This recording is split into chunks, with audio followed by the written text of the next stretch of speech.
بسم اللہ الرحمن الرحیم۔ السلام علیکم۔ صبح کے 4 بجے کا وقت تھا۔ فجر کی اذان میں ابھی بھی 1.5 گھنٹہ باقی تھا۔ پورا ٹاؤن سو رہا تھا۔ ٹھنڈ کڑاکے کی تھی، اوپر سے چاروں طرف کہرے ہی کہرے تھے۔ اس وقت ڈاکٹر ایس احمد کے دروازے کی کال بیل بجی تو وہ حیران ضرور ہوئے، لیکن اپنے ملازم عبدل سے دروازہ دیکھنے کو کہا کہ دیکھو دروازے پر کون ہے۔ عبدل بھاگا بھاگا آیا کہ حیدری صاحب اپنی اہلیہ کے ساتھ ہیں اور پریشان لگ رہے ہیں۔ ایس احمد جلدی جلدی دوسری منزل سے نیچے آئے اور حیدری صاحب کو سلام کیا، لیکن جواب دینے کے بجائے حیدری صاحب نے کہا، دوست اپنے بھتیجے کو دیکھیں، رات بھر دست میں مبتلا رہا، اب جب رہا نہیں گیا تو اس وقت آپ کو تکلیف دی۔ ڈاکٹر صاحب نے خفا ہوتے ہوئے کہا، آپ نے اچھا نہیں کیا، اسی وقت اطلاع دے دینی تھی یا آپ کو آ جانا چاہیے تھا۔ اتنا کہہ کر ڈاکٹر صاحب بچے کو دیکھنے لگے۔ پانی چڑھایا، دوائیں پلائی، فجر کی نماز پڑھ کر پھر سے بچے کا جائزہ لیا۔ ڈاکٹر صاحب کو اطمینان ہو گیا کہ اب گھبرانے کی کوئی بات نہیں، بچہ اچھا رسپانس دے رہا ہے۔ لیکن تبھی ڈاکٹر ایس احمد کی نظر حیدری صاحب کی اہلیہ پر پڑی، جن کے کپڑے بھیگے ہوئے تھے اور جو چادر اوپر تھی وہ بھی متاثر تھی۔ انہوں نے جب انہیں چیک کیا تو پتہ چلا کہ وہ بخار سے تپ رہی ہیں۔ انہوں نے انہیں انجیکشن دیا، دوائی کھلائی اور اپنے گھر سے کپڑے منگوا کر ان کے کپڑے بدلوائے۔ کچھ دیر بعد وہ بھی اچھی ہو گئی۔ ڈاکٹر صاحب نے عبدل کو اشارہ کیا کہ چائے ناشتہ لگائے اور عبدل نے حکم کی تعمیل کی۔ چائے پیتے ہوئے حیدری صاحب اچانک یکا یک تیز آواز سے رونے شروع ہو گئے۔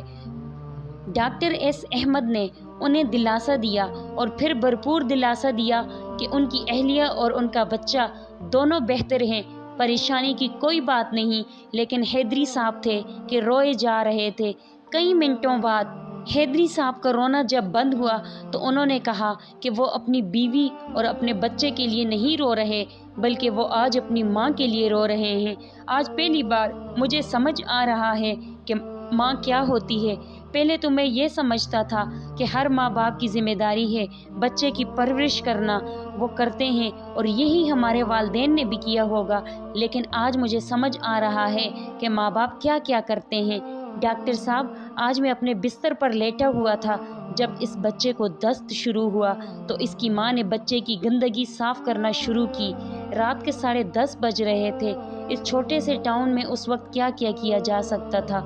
میں اپنے بستر پر بیٹھا صرف یہ منظر دیکھ رہا تھا۔ ایک کے بعد ایک کپڑے بدلے گئے، گندے ہوتے گئے، یہاں تک کہ بچے کے سارے کپڑے ختم ہو گئے۔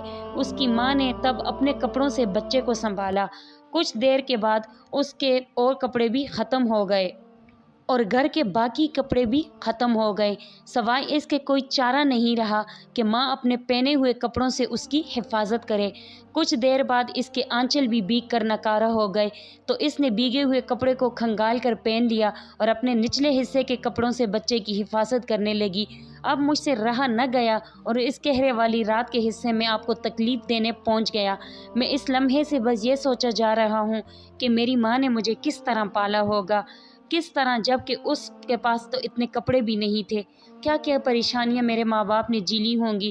ڈاکٹر صاحب، آج میری آنکھ کھلی ہے تو ماں وہاں جا چکی ہے کہ جہاں سے نہیں آ سکتی، اور جب ساتھ تھی تو یہ بدکماش آنکھیں کھلی ہی نہیں تھی۔ میں اپنی ماں کے لیے رو رہا ہوں، بچے کے لیے نہیں۔ یہ کہتے ہوئے جب حیدری صاحب نے ڈاکٹر کی طرف دیکھا تو اس کی دونوں آنکھیں بھیگی ہوئی تھی اور عبدل بھی منہ دوسری طرف کر کے رو رہا تھا۔ یا اللہ، جن کی مائیں اس دنیا سے جا چکی ہیں ان کو جنت میں اعلیٰ مقام دے، اور جن کی مائیں زندہ ہیں ان کو لمبی زندگی دے۔ آمین ثم آمین۔ اللہ حافظ۔